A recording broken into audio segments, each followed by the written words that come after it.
Yeah. Ben Carson seems to be completely unhinged at this point. Ben Carson is the pediatric neurosurgeon that Republicans love.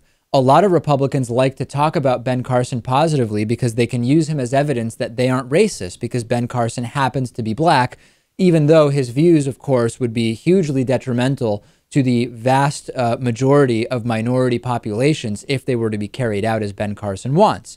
In any case, Ben Carson made a statement in an op-ed the other day on WorldNet Daily that makes absolutely no sense to me. He said about voter fraud that anyone caught involved in voter fraud should be immediately deported and have his citizenship revoked.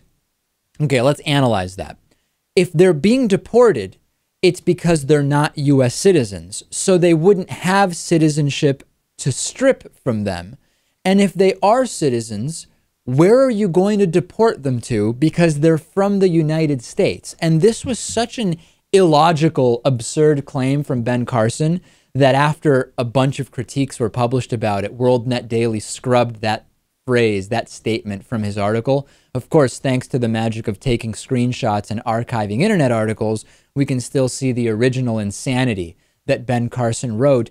What is this guy even worth listening to at all, Lewis, if you're on the right, or is he just going to serve as a point of a distraction given the absurdity that he's putting out there? I mean, strip citizens of their citizenship and deport them, or deport people who aren't citizens after taking away a citizenship they never had.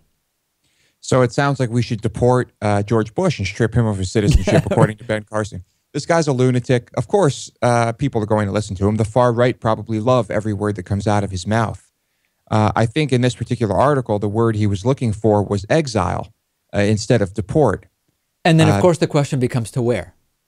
Yes, good question. I don't know. I don't know. A small island on Nantucket.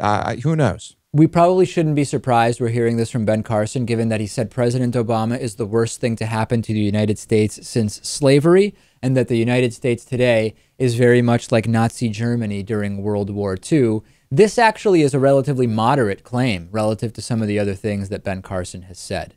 Next, is Ebola a sign of the end times? No abstractions from us about what the biblical right believes. We will talk to Sharon Gilbert, and she will tell us exactly why the end times are coming. You're not going to want to miss this.